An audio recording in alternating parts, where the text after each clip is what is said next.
Hi hello viewers, good evening. Welcome to career counselling. మనం ఇప్పటివరకు career కౌన్సిలింగ్లో చాలా కెరీర్స్ చేసాం. లైక్ ఇంజనీరింగ్ కానీ, మెడికల్ కానీ, లేదంటే ఎంబీఏ మేనేజ్మెంట్ కోర్స్కి సంబంధించిన కెరీర్ ఆపర్చునిటీస్ గురించి డిస్కస్ చేసాం. మనకి మారుతున్న ట్రెండ్ ప్రకారం మనకి ఎన్నో రకాల కెరీర్ ఆపర్చునిటీస్ అనేవి ఎమర్జ్ అవుతూ ఉన్నాయి. సో అలాగే ఇప్పుడు మనకి ఎమర్జింగ్ కెరీర్స్ ఏంటి అనేది ఈరోజు మనం డిస్కస్ చేయబోతున్నాము. అండ్ మనతో ప్రొఫెసర్ ఎం అనిల్ రమేష్ గారు, director academic Siva Sivani institute of managements మనతో ఉన్నారు. సో మీకు కూడా కెరీర్స్ రిలేటెడ్గా డౌట్స్ ఉంటే మీరు కాల్ చేయొచ్చు. 0402355802 నెంబర్కి కాల్ చేసి మీ డౌట్స్ని క్లారిఫై చేసుకోవచ్చు. గుడ్ ఈవినింగ్ అనిల్ రమేష్ గారు. Good evening Pritam. సార్, మనకి ఇప్పుడు చాలా ట్రెండ్స్ వస్తున్నాయి. So according to the trends మనకి ఎలాంటి కెరీర్స్ అనేవి ఎమర్జ్ అవుతున్నాయి? యాక్చువల్లీ నువ్వు చాలా మంచి క్వశ్చన్ అడిగా ప్రియతం. ఎందుకంటే ట్రెడిషనల్ ఇండియాలో ఏంటంటే ఇంజనీరింగ్, మెడిసిన్ ఈ రెండు చదవకపోతే మనిషి వేస్ట్ అనుకునే వాళ్ళం. ఇప్పుడు మీరు టూ ఐకానిక్ ఫిగర్స్ మీరు తీసుకుంటే, Sachin Tendulkar who started in the year 1989, he has not even passed his 10th class. He is now the most important icon after Mahatma Gandhi, and the second icon is Dhoni. So what it clearly says is lot of new career paths are emerging.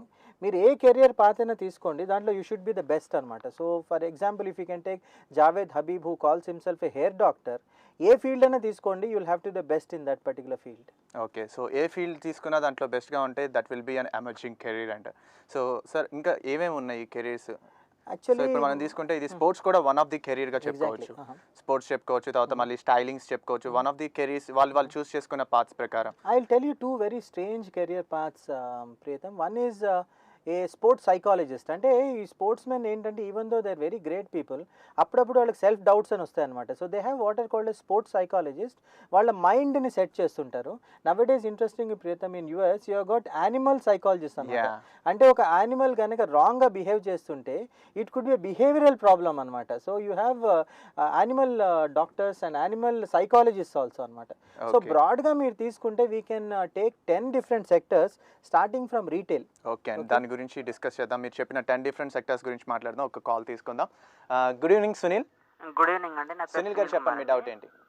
నేను కొమ్మినేని వాడపాల నుంచి phone చేస్తున్నానండి. Okay, అంటే emerging careers అని engineering plus doctor కాకుండా ఏమేమి courses ఉన్నాయి, అంటే duration ఏంటి, ఫీజు ఏంటి, ఎటువంటి కాలేజెస్ ఇస్తున్నారు? ఓకే, సో దాని గురించే సునీల్, మేము దాని గురించే ఈరోజు మాట్లాడబోతున్నాము. మీరు ప్రోగ్రామ్ తప్పకుండా కంప్లీట్గా వాచ్ చేయండి. So it will be helpful for you.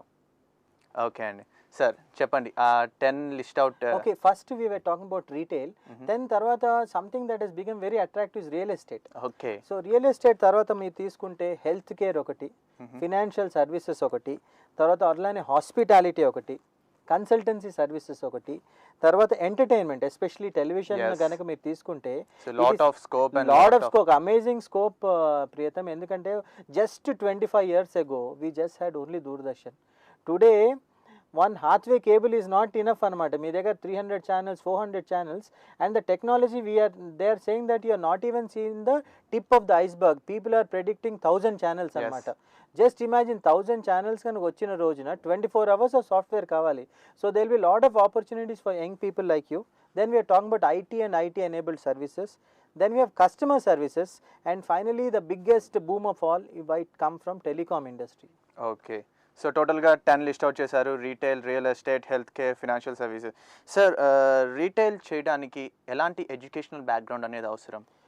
I think మనం ఎనీ వన్ సెక్టర్లో where India can have lot of competitive advantage అనుకుంటే రీటైల్ ఈజ్ వన్ సెక్టర్ అండి. ఎందుకంటే retail is one sector where you don't need formal qualifications. అంటే ఒక 10th class pass నుంచి PhD వరకు various types of jobs are available.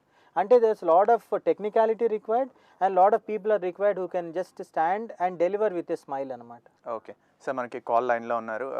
Good evening Shyam. Good evening sir. Shyam గారు చెప్పండి, మీ డౌట్ ఏంటి? మా బాబు పెట్రోకెమికల్ ఇంజనీరింగ్ చదువుతున్నాడండి, జేఎన్టీ కాకినాడలో. అవునండి, పెట్రోకెమికల్ ఇంజనీరింగ్ జేఎన్టీ కాకినాడ చదువుతున్నాడు. ఎలా ఉంటుందండి దానికి ఫ్యూచర్?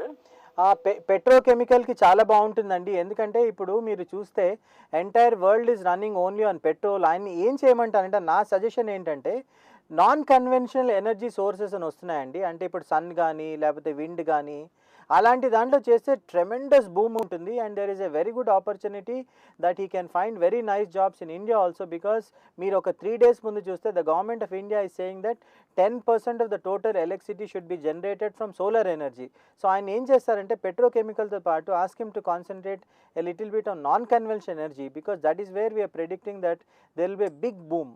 ఓకే సార్, మరి రీటైల్ అన్న వాళ్ళకి ఎడ్యుకేషనల్ బ్యాక్గ్రౌండ్స్లో వచ్చి ఇంకేమన్నా లైక్ మేనేజ్మెంట్ చేసిన వాళ్ళకి ఏమన్నా ఎక్కువ అవకాశాలు ఉంటాయి అంటారా? తప్పకుండా ఉంటాయండి. ఇప్పుడు 2 types ఆఫ్ జాబ్స్ ఉంటాయి. ఒకటి ఏంటంటే 10th కానీ ఇంటర్ కానీ పాస్ అయిన తర్వాత ఒక ప్లీజింగ్ పర్సనాలిటీ అనమాట. నేను అందగాళ్ళు అంటలేదు, అందంగా ఉండాలంటలేదు, అంటే ఒక ప్లీజింగ్ పర్సనాలిటీ. ఎందుకంటే కస్టమర్ అన్నవాడు he comes to the super market to be served అనమాట. ఒకసారి స్మైల్తో good morning sir, good morning madam అని చెప్పిన రోజున దే గెట్ నైస్ ఆపర్చునిటీస్. ఇంకోటి ఏంటంటే టెక్నికల్గా చదువుకున్న వాళ్ళకి కూడా చాలా అడ్వాన్స్ జాబ్స్ ఉన్నాయి. For example we have a type of job called planogramming. Planogramming అంటే ఏంటంటే ఫర్ ఎగ్జాంపుల్ ఒక స్మాల్ ఏరియాని మ్యాక్సిమైజ్ ఎట్లా చేసుకోవాలి, మ్యాక్సిమైజింగ్ ద స్పేస్ ఎఫిషియన్సీ అనమాట. ఇప్పుడు మీరు చూస్తే హైదరాబాద్లో స్పేస్ ఈజ్ వెరీ కాస్ట్లీ. ఒక పర్ ఎస్ఎఫ్టీ రెంట్ 20 రూపీస్ ఉంటుంది.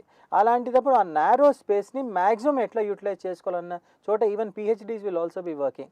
సో రైట్ ఫ్రమ్ పిహెచ్డి నుంచి 6th క్లాస్ పాస్ అయిన వాళ్ళు కూడా జాబ్స్ ఉన్నాయన్నమాట రీటైల్లో. ఓకే అండి, ఇప్పుడు కెరీర్ కౌన్సిలింగ్లో ఒక చిన్న బ్రేక్ తీసుకుందాం. బ్రేక్ తీసుకున్న తర్వాత డిస్కషన్ మరింత కంటిన్యూ చేద్దాం. Take a break.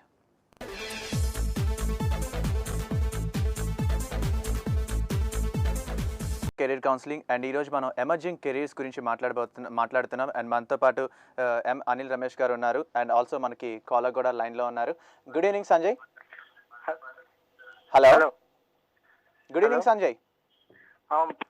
సంజయ్ గారు చెప్పండి, మీ డౌట్ ఏంటి? ఆర్కిటెక్చర్లో కెరీర్ ఎలా ఉంటుంది కనుక్కోవడం. ఆర్కిటెక్చర్లో మంచి కెరియర్స్ ఉన్నాయమ్మా. ఇప్పుడే మేము బ్రేక్లో డిస్కస్ చేసేది ఏంటంటే ఇప్పుడు ఫర్ ఎగ్జాంపుల్ ఇప్పుడు మన హైదరాబాద్కి మెట్రో వస్తుంది. మెట్రో రావడం వల్ల 15,000 crores is what they are going to spend అనమాట.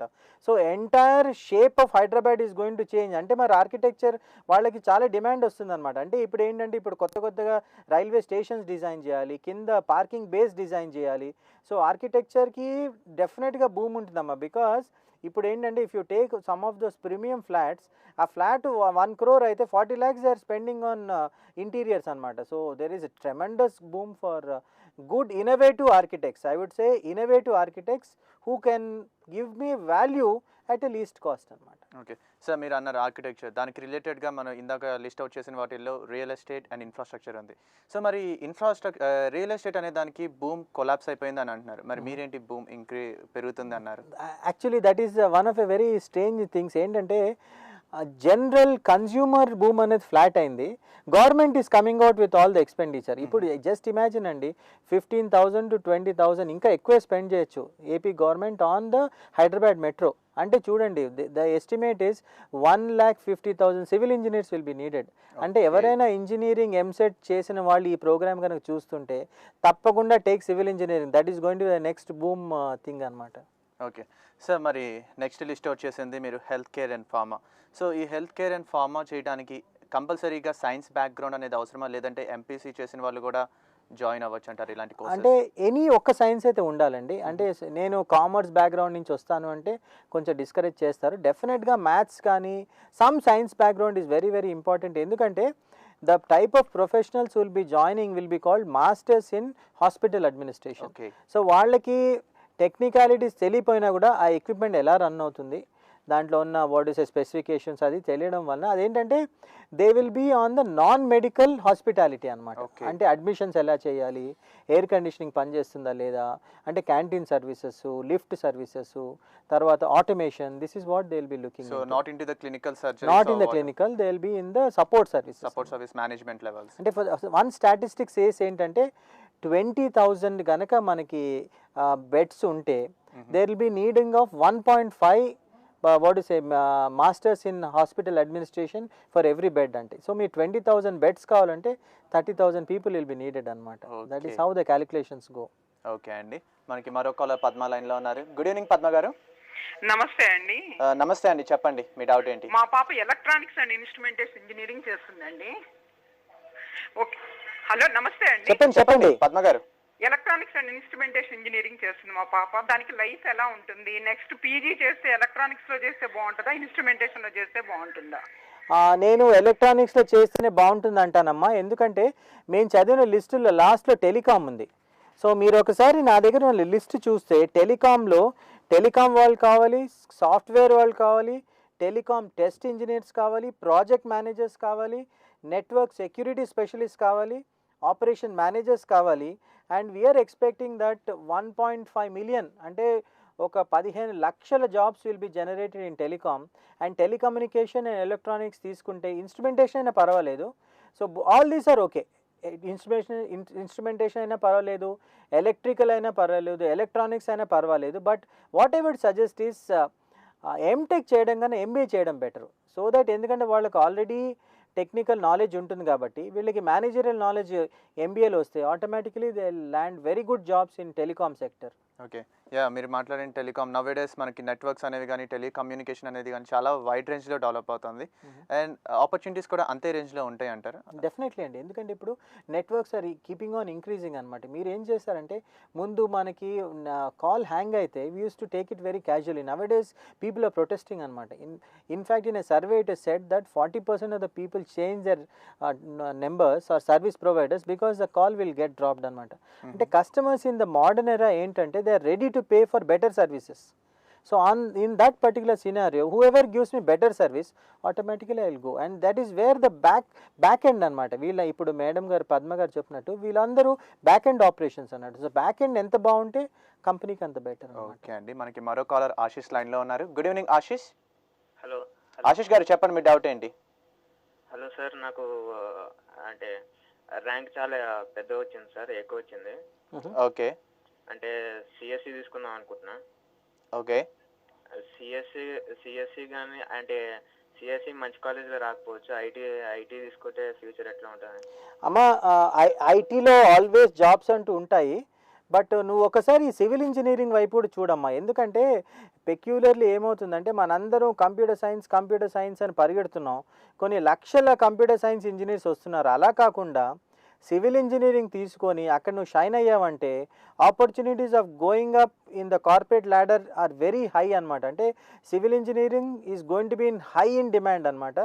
And that is one field where that demand will be there. సాఫ్ట్వేర్లో అప్ అండ్ డౌన్స్ అని ఉంటాయన్నమాట. ఒక్కోసారి ఆ గ్రాఫ్ పైకి వెళ్తుంది, ఇమీడియట్ కొలాప్స్ అవుతుంది. But we are predicting that in a growing economy like India ఇన్ఫ్రాస్ట్రక్చర్కి మనకి ఇంకో 20-30 ఏళ్ళు పడుతుంది అనమాట. వేరెవర్ ఇన్ఫ్రాస్ట్రక్చర్ అంటేనే బిల్డింగ్లు, ఇన్ఫ్రాస్ట్రక్చర్ అంటేనే రోడ్లు, ఇన్ఫ్రాస్ట్రక్చర్ అంటేనే డ్యామ్లు. సో అలాంటి చోట డెఫినెట్గా సివిల్ ఇంజనీరింగ్కి చాలా డిమాండ్ ఉంటుంది.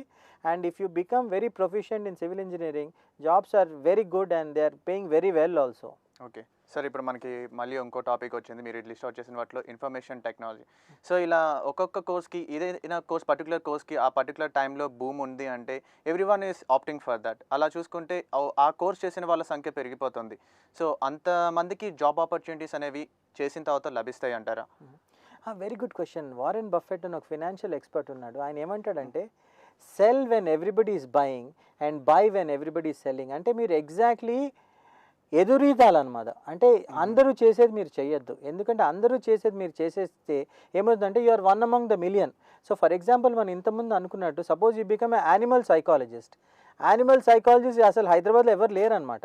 But there might be 3 lakh dogs and cats in Hyderabad. మీరు జస్ట్ ఒక స్మాల్ పబ్లిసిటీ చేసుకుంటే you will become the best because there is nobody else who is available. So అలాగా మీరు ఏం చేయాలంటే you should pick up a field that is nobody is looking for. For example ఈ రోజున మీకు మంచి సైన్స్ గ్రాడ్యుయేట్స్ లేరండి. బీఎస్సీ బాటనీ, జువాలజీ, కెమిస్ట్రీ కనుక బాగా చేస్తే మినిమం 30,000 రూపీస్ వచ్చే జాబ్స్ ఉన్నాయి. ఎందుకంటే pharmaceutical companies are looking for lab technicians, they are not able to get. Okay, so ఈరోజు బీఎస్సీ కనుక బాగా చేసి మంచి కమ్యూనికేషన్ స్కిల్స్, టెక్నికల్ నాలెడ్జ్ ఉంటే companies like doctor Reddy's will take you from the campus itself. Okay అండి, మనకి మరో caller Srinivas లైన్లో ఉన్నారు. గుడ్ ఈవినింగ్ శ్రీనివాస్ గారు. Good evening sir. శ్రీనివాస్ గారు చెప్పండి మీ డౌట్ ఏంటి? సార్ మా అబ్బాయి ఎలక్ట్రానిక్స్ అండ్ ఇన్స్ట్రుమెంటేషన్ తీసుకోవడానికి ఇంట్రెస్ట్గా ఉన్నాడండి. ఓకే, అంటే ఇప్పుడు ప్రతి దాంట్లోనే ఇన్స్ట్రుమెంటేషన్ ఉంటుంది కదా, కొంచెం కాంపిటీషన్ తక్కువగా ఉంది. అది చదువుదామని, దానికి కెరీర్ ఎలా ఉంటుంది సార్ని అడుగుదామని. అంటే కెరియర్ బాగుంటుందండి. ద ఓన్లీ థింగ్ ఏంటంటే especially in all this companies వీళ్ళు ఏమంటున్నారంటే మీకున్న హార్డ్ స్కిల్స్తో సాఫ్ట్ స్కిల్స్ కూడా కావాలండి. అంటే మీరు ఎక్కడి నుంచి ఫోన్ చేశారు నాకు తెలీదు, హైదరాబాద్ అయితే పర్వాలేదు, కానీ మీరు మఫ్సిల్స్లో డిస్ట్రిక్ట్స్లో ఉంటే మాత్రం నిర్దవోలు కాబట్టి డెఫినెట్గా సాఫ్ట్ స్కిల్స్ అంటే అబ్బాయి బాగా మాట్లాడగలడా, బాగా కమ్యూనికేట్ చేయగలడా, గ్రూప్లో పని చేయగలడా, స్ట్రెస్ కనుక easy able to take the stress అని, దీనికి ఎమోషనల్ ఇంటెలిజెన్స్ అంటున్నామండి. అంటే మీరు మన యూజువల్లీ ఏంటంటే బుక్కిష్ నాలెడ్జ్ కాకుండా easy able to get along in a group.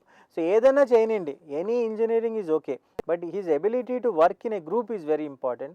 Ability to multi tasking ఏంటంటే ఆయన టెక్నికల్ నాలెడ్జ్ సహా సపోజ్ సడన్గా మార్కెట్కి వెళ్ళమన్నప్పుడు వెళ్ళగలిగి ఉండాలన్నమాట. నేను వద్దు కాదు ఆ క్వశ్చన్స్ ఇప్పుడు లేవన్నమాట. Multitasking, technical fellow should be able to do non technical fellow should be able to do finance people should be ready to do HR. అంటే all rounders are needed, that is a need of the hour.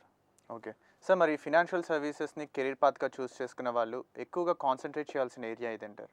అంటే financial సర్వీసెస్ని career పాత్గా తీసుకున్న వాళ్ళు they should have this uncanny ability to crunch numbers అనమాట. అంటే ఆ నెంబర్స్ని చూసి they should be able to take decisions అనమాట. ఇప్పుడు హై నెట్వర్క్ ఇండివిజువల్స్ అని ఉంటారు. హై నెట్వర్క్ ఇండివిజువల్స్ ఏంటంటే వాళ్ళ net worth will be more than 1 crore per year అనమాట.